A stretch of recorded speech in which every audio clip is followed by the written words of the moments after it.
Welcome back to Derriere Farms, everyone, where today we're continuing FarmCon 22 coverage by taking a look at Giant's official map tour of Silverrun Forest. Silverrun Forest is the official map that will be released with the Platinum Edition of Farming Simulator 22, or for those of you that have already got the base game, as part of a DLC, the Platinum DLC. If you've got the Seasons Pass, don't worry, you're going to get this content automatically. I'll try not to talk too much during the video so we can enjoy the map as much as possible. It is very interesting and very detailed, but stay tuned to the end as I have some interesting comments and some interesting observations. So, let's begin. So we're in the northwest of the US, it's a bit like Canada actually. So this is a starting point, and I like the log cabin. So and if you, I guess you can't really hear too well because I had to turn the volume down we'll just drive around, as part of the voiceover. But he does mention that it's part of the Pacific Northwest, specifically Canada. So I believe this would be a first for Farming Simulator 22, a Canadian map. Silverrun, which is a small town in North America, a logging town, and we've got some paving for this trail here. I do like the classic Volvo track, and I like what they've done with the trail leading down into town. Adaptation of the terrain in the game, and we will take this opportunity so we have a new sell point there, and another one just down the street. So we have just entered Silverrun. Actually, it's a production point. You can see some chimney smoking. It looks a bit more lively, and I'm not sure whether you can see it on the screen. We've got some gravel roads. So in the spring and in the summer we've got some gravel. So I did see a couple of comments about the roads and the fact that the asphalt is not black. In Canada, and especially the northern part of the United States, you rarely see black asphalt unless it is brand new pavement, as the cold and the salt and various other elements quickly change the color of the asphalt. And we're going down to the big lake.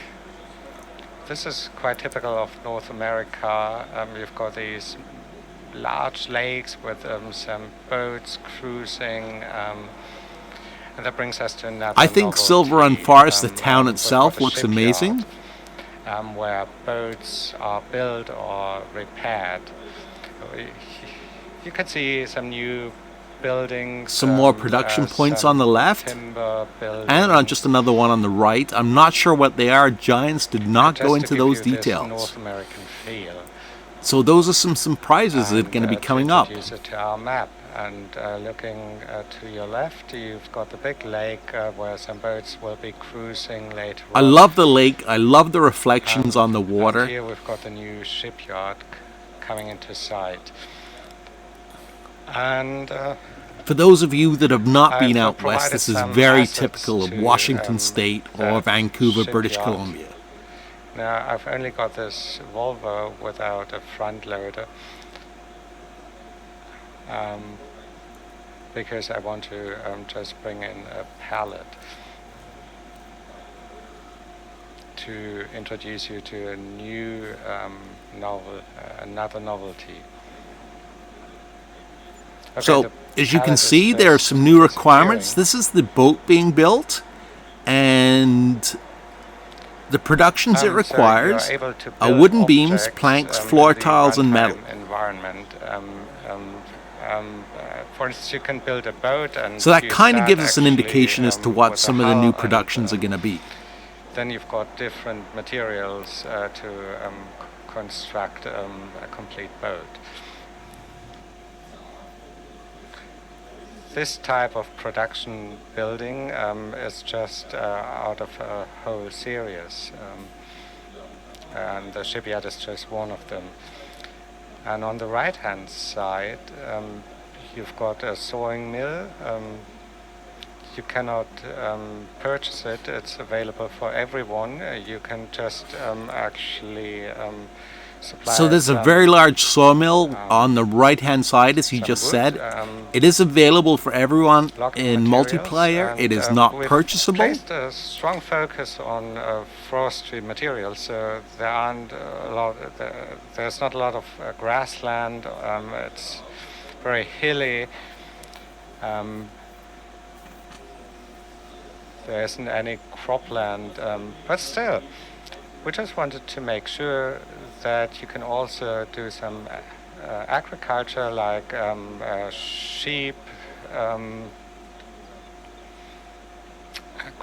grazing in the grasslands to produce some wool. So he mentions cropland. We'll go into that in a minute. We just want to make or sure at the that end of the you can video. also, use the base camp vehicle pool, and this is why we've got some fields. What type of trees do we have? We've got 20,000, more than 20,000 trees, and you can really produce, harvest some of the. So there's over 20,000 trees on the map, so that's plenty for productions. Logs. And you can just actually supply the logs. And you can always plant more if you need to. Sawing mill, and then have some timber produced, or some casks. And you can also sell these wooden products. So here you've got a railway crossing, a huge bridge that crosses. Like I said, I love the reflections of the bridges, this river and actually, I think they've souped up the reflections since the base game. So hopefully, whatever they've done to the graphics engine will carry through to the base game. The river actually goes up to the big lake. So we've got some new road vehicles and some new junctions. So there's a new sell point on the left. I wish I could pan around and actually see what was listed, but and you might have seen it. The shipyards looks like a only county use, store. Timber and textiles, but also some metal products. But Silverrun is also an ore mining community, and there's an old ore mine.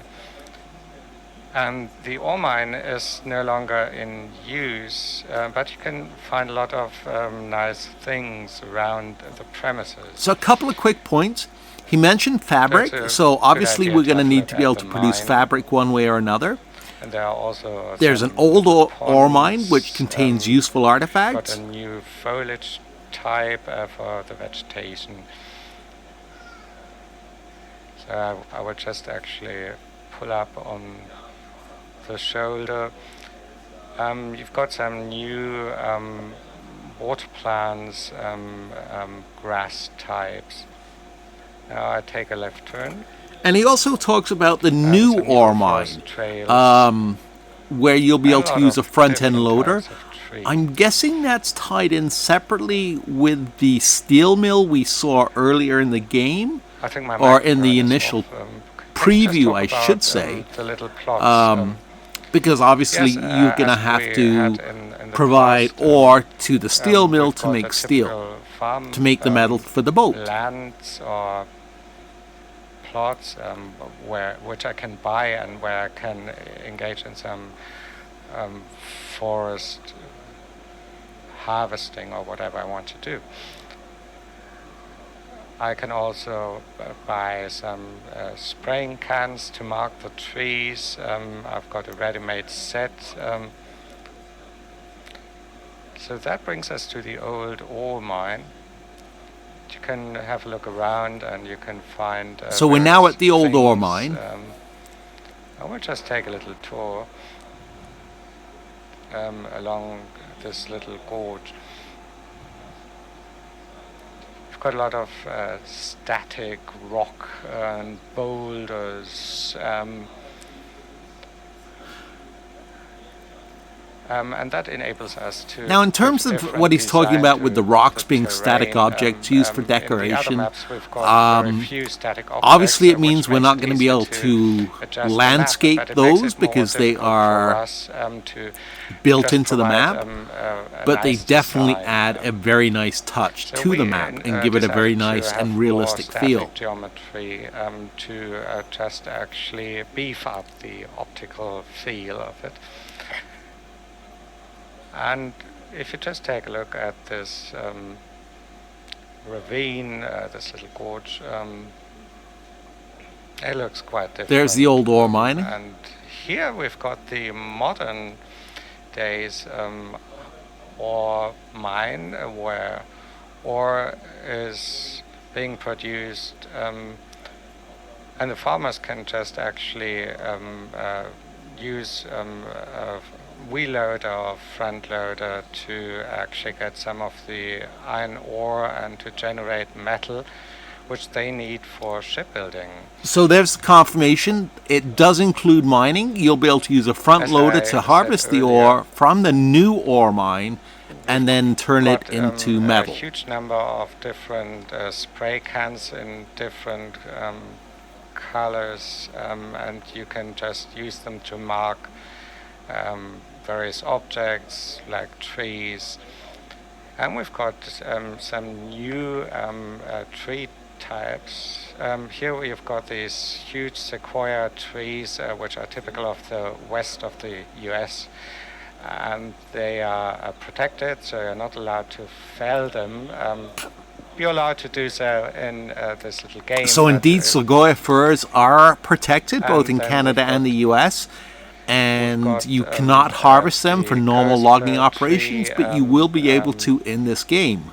And the pine trees, they are all typical of that part of the US, and you've got one of these typical ponds, and we're going up the trail to the obviously, being a simulator, they just cannot do justice to the size of a sequoia fir. They are huge. A deadwood tree, a fourth tree type, and on the basis of that tree type, we can generate some new missions, some deadwood missions. So apparently there are going to be new missions for harvesting trees. Land has not been claimed yet. You can actually extract some deadwood from that particular area. You have to actually find that area on the map and just actually extract the marked deadwood trees. It's not as easy as when you have to work a particular field. You will find it a bit more challenging because you have to just look around in the forest, and there are a lot of trees you have to look at in a circle of, say, 160 meters. So that brings us to the upper sawmill. It looks like a typical Canadian site, and what is special about this sawmill is that it's got a lake. So here we are at the upper sawmill, as he just said. It is typical Canadian sawmill, again confirming that this map is set in Canada. The logs into the lake and transport them down stream. And it depends actually on your lumber size, whether you can transport them, and they can be converted into. I think that's great. The trees are going to be able to be transported by river again. As he says, it will depend on the size of the tree, but going back, we will that's a feature that's been sorely missing in logging, I think, since it was first introduced. Tracks,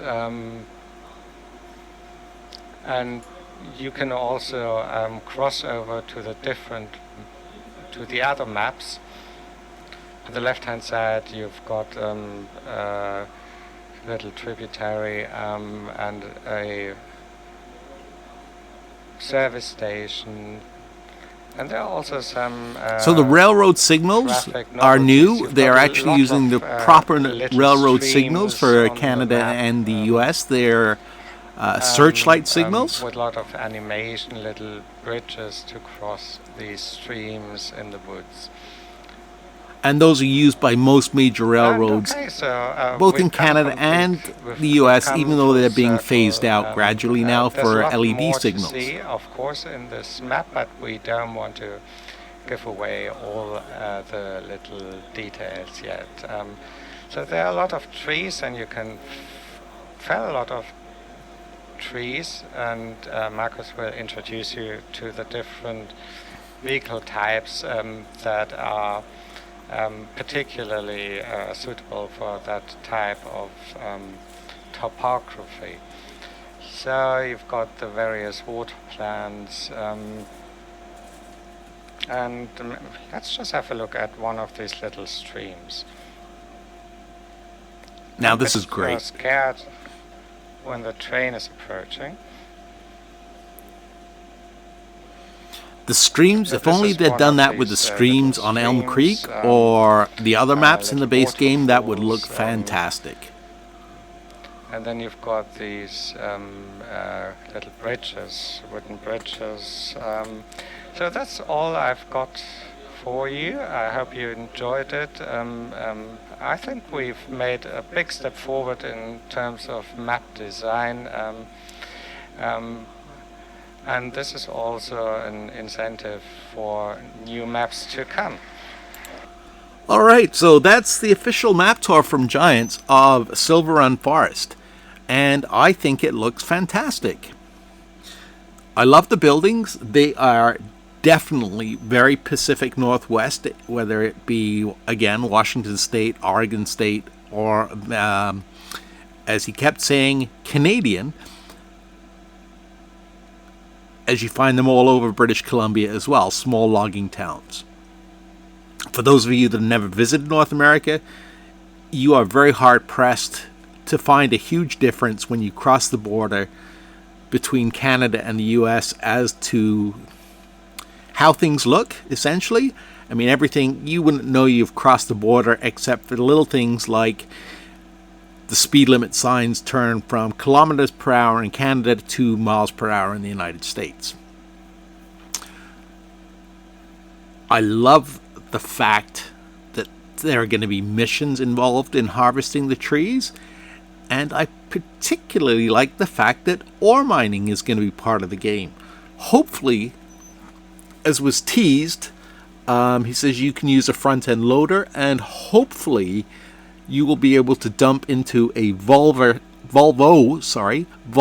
tipper truck to be able to transport that to the steel mill. Now, the one thing I'm really hoping for, well, I want a little bit more clarification on, as we seem to have a little bit of a mixed message between this video, what he says, and then what he later says about agricultural land, and also what Kermit, the community coordinator, said about agricultural land. In an earlier interview, Kermit said there will be agricultural land available, so it's not a purely logging map. He mentions agricultural land here, but he says it's more for having a place to place things like sheep farms and having grass available to harvest. It's not really for crop production. So how much arable land there is, we don't know. What you'll be able to do with it, we don't know. And it could just be like Erlengrad, where you had fields that were not numbered. You could buy the land, but it wasn't a specifically numbered field, like a lot of the rolling meadows on Erlengrad, but you could still work it, or you could place something down on it. So I would like a little bit more clarification on that. Hopefully as time goes on, we will get that clarification. The other thing I'm curious about, and I'm just throwing ideas out here now, as we do not have any confirmation, this is pure speculation. We saw a couple of productions along the lakeside, including the ability to launch a boat. Nothing was mentioned in the video, but I'm curious as to know whether fishing might be part of a production chain. I guess it'll all depend on whether we can actually take the boat out onto the water, or maybe it'll just be standard, how do I phrase this?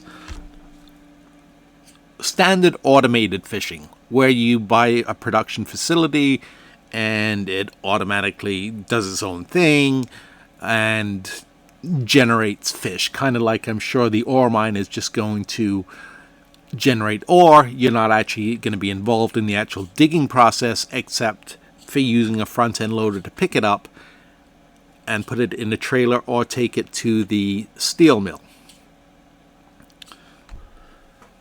Final thoughts. I was very skeptical about this map when they first announced it as a logging map, as I'm not very good at logging, but in a future video you'll see what's actually got me excited about logging and why I'm actually looking forward to being able to play this map. I think it's going to be great. Anyway, thank you for watching. Leave a comment. Tell me what you think the best features of the map that we've seen so far are. And remember to subscribe, as there will be more FarmCon coverage coming soon. So subscribe and hit that notification bell. Take care, Jay.